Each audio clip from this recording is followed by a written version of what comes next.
Hello everyone, आज की video में हम की सिक्योरिटी कंसेप्ट्स एंड कैसे उन्हें मिटिगेट भी किया जा सकता है जो वल्नरेबिलिटीज आ रही है सिक्योरिटी के दौरान उनके बारे में डिस्कस करेंगे। एंड ओवरऑल हम डिस्कस करेंगे नेटवर्क सिक्योरिटी के बारे में। So hello everyone, welcome back to WS cube cyber security. This is Ankur Joshi signing in. Okay, so बात करते हैं पहले वायरलेस नेटवर्क्स की। वायरलेस नेटवर्क्स हमारे सेलुलर नेटवर्क्स, वाईफाई, ब्लूटूथ, ये सारे जो वायरलेसली वर्क करते हैं ये वायरलेस नेटवर्क में काउंट होते हैं। एंड आप सभी जानते हैं वायरलेस सिग्नल्स एयर में ट्रैवल करते हैं और इन्हें वहां पर छेड़ना या इंटरसेप्ट करना आसान हो जाता है। इसीलिए यहाँ पर सिक्योरिटी मेजर्स लेना बहुत बहुत बहुत ज्यादा जरूरी है। तो इन्हीं पे हम बात करते हैं सबसे पहले सिक्योरिटी मैकेनिज्म की, जो कि है ऑथेंटिकेशन। तो जो भी यूजर उसे एक्सेस कर रहा है नेटवर्क को, उसके डेटा को, वो ऑथेंटिकेटेड होना बहुत मस्ट है। बिना ऑथेंटिकेशन के अगर कोई भी नेटवर्क के सेगमेंट का कोई भी पर्टिकुलर डेटा अगर एक्सेप्ट करता है या एक्सेस कर पा रहा है तो वहां पर सिक्योरिटी इशू है। Authentication is must. Second is network segmentation.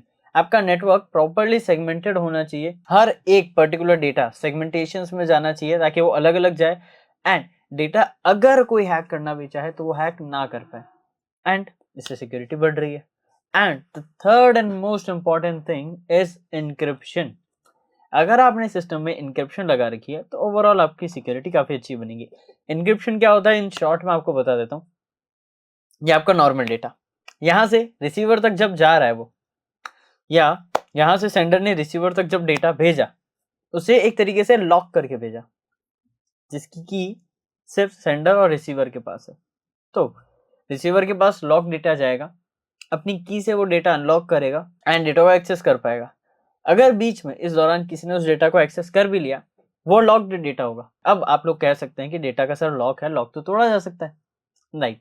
But encryption का जो लॉक है उससे तोड़ा जा सकता है, लेकिन उसमें लगेंगे सालों। कितने ही साल लग सकते हैं हमें नहीं पता, क्योंकि जितनी ज्यादा स्ट्रॉन्ग इनक्रिप्शन एंड सिक्योरिटी उतना ही ज्यादा टाइम। अब सालों तो आप बैठे नहीं है एक पर्टिकुलर फाइल को क्रैक करने के लिए, और हर डेटा अलग अलग सेगमेंट में जा रहा है।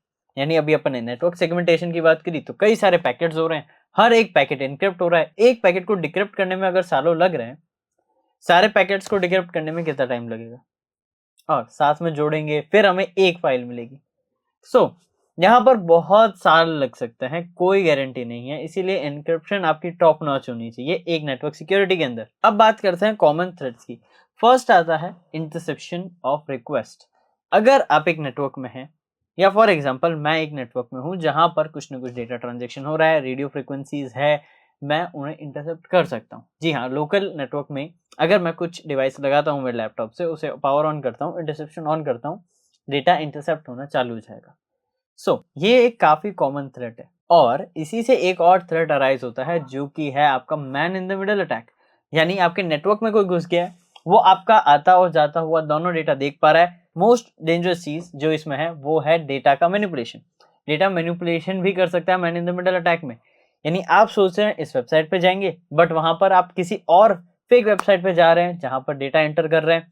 फिशिंग हो सकती है, सोशल इंजीनियरिंग आपके साथ किया जा सकता है। तो यहाँ पर बहुत ज्यादा चांसेस हैं अलग अलग साइबर अटैक होने के। थर्ड आता है रॉज एक्सेस पॉइंट।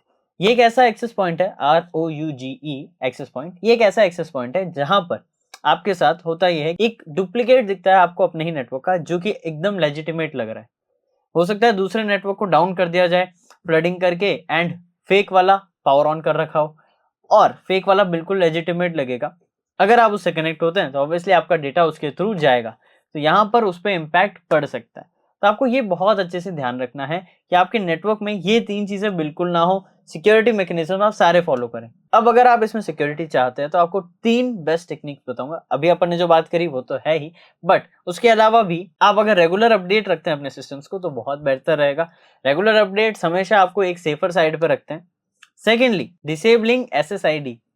जी हाँ, SSID की ब्रॉडकास्टिंग अगर आप डिसेबल करते हो, डिसेबलिंग SSID ब्रॉडकास्टिंग, अगर ये आप डिसेबल रखते हो तो आप अटैकर से एक और तरीके से सेफ हो। क्यों? वहां पर आपके SSID डिसेबल्ड है तो वहां पर उसे क्लोन करना या लेजिटिमेट कॉपी बना पाना उसकी थोड़ा मुश्किल हो जाएगा। एंड थर्ड आता है यूज ऑफ VPN। एक अच्छा VPN आप यूज करें जिससे आपकी नेटवर्क सिक्योरिटी बहुत अच्छी हो। अब ये सारी टिप्स एंड ट्रिक एक नेटवर्क जिसमें आप पब्लिक में हो या एक अपना होम नेटवर्क या अपना एक ऑफिस नेटवर्क जहां पर आप काम करते हो, इन पे लगानी जरूरी है ताकि आप अपनी पर्सनल सिक्योरिटी का ध्यान रखें ही रखें, साथ ही बाकी लोगों की पर्सनल सिक्योरिटी का भी ध्यान रखें। एंड ऑर्गेनाइजेशन हमेशा इसीलिए रूल्स इंप्लीमेंट करती है ताकि ये नेटवर्क सिक्योरिटी बेस्ट रहे एंड उनका डेटा सेफ रहे। अब अगर आप इनकी मिटिगेशन स्ट्रेटेजीज की बात करते हैं तो मैं आपको बोलूंगा NIST, national institute of standards and technology. NIST का जो बनाया हुआ फ्रेमवर्क है, अगर आप वो फॉलो करते हैं तो ओवरऑल आपकी नेटवर्क सिक्योरिटी बहुत अच्छी होगी। उसमें प्रॉपर फ्रेमवर्क बनाए हुए हैं कि आपको ये स्टेप्स करना है, ये चीजें रखनी है, ये पॉइंटर्स आपको ध्यान रखना है। निस्ट फ्रेमवर्क अगर आप चेक करेंगे तो आपको प्रॉपर आपकी सिक्योरिटी को इंप्रूव करने के सारे स्टेप्स मिल जाएंगे। यानी अगर आप चाहते हैं अपनी ऑर्गेनाइजेशन को सिक्योर रखना एंड पर्सनल सिक्योरिटी भी, तो निस्ट के फ्रेमवर्क्स आपके ऑर्गेनाइजेशन पे अप्लाइड होने चाहिए। As an network defence engineer या फिर साइबर सिक्योरिटी एनालिस्ट, आप किसी ऑर्गेनाइजेशन में काम करते हैं तो निस्ट फ्रेमवर्क आपको आना जरूरी है ताकि आप इश्यूज को समझ सकें, डिफिकल्टीज को मिटिगेट कर सकें। ओके, तो देखा आपने किस तरीके से नेटवर्क सिक्योरिटी इतनी इंपॉर्टेंट है और कैसे उसे सिक्योर रखा जा सकता है। इन्हीं चीजों को ध्यान रखते हुए आपको अपने सिक्योरिटी पे ध्यान रखना है, रेगुलरली इंप्रूव करना है। निस्ट फ्रेमवर्क, आईएसओ भी एक फ्रेमवर्क है जिसे आप चेक कर सकते हैं। ये फ्रेमवर्क्स को आप इंप्लीमेंट करें एंड अपनी ऑर्गेनाइजेशन की सिक्योरिटी को एक नेक्स्ट लेवल पे लेकर जाएं एंड साथ ही साथ अपनी पर्सनल सिक्योरिटी को भी। तो आप ज्वाइन कर सकते हैं WSCH बैच, क्योंकि यहाँ पर हम 20+ प्रीमियम मॉड्यूल्स में कई सारे हैकिंग टिप्स एंड ट्रिक्स को सीखते हैं, स्किल सेट गेन करते हैं। मल्टीपल चीजें आपको अपस्किल करने के लिए भी प्रोवाइड कराई जाती है, जैसे आपके क्लासेस की recording, notes, assignment, cheat sheets, projects and various things जो कि आपको ओवरऑल ग्रो करने के लिए जरूरत है। तो ये सारी चीजें आपको ड्यूरिंग द बैच प्रोवाइड कराई जाती है। और भी कुछ सरप्राइजेस है बट वो आपको मैं वीडियो में नहीं बताऊंगा, ये चीजें हम क्लासेस में डिस्कस करेंगे। एंड अगर आप इंटरेस्टेड हैं तो दिए गए नंबर पे आप कांटेक्ट कर सकते हैं, डिस्क्रिप्शन में और भी डिटेल है, so do check them out. I hope आपको ये कंसेप्ट क्लियर हो, वीडियो अच्छे से समझ में आई हो। वीडियो पसंद आई तो वीडियो को लाइक करना, चैनल को सब्सक्राइब जरूर करना एंड मैं मिलूंगा आपसे नेक्स्ट वीडियो में और amazing, informative and knowledgeable cyber security related content के साथ। Till then, this is Ankur Joshi signing of.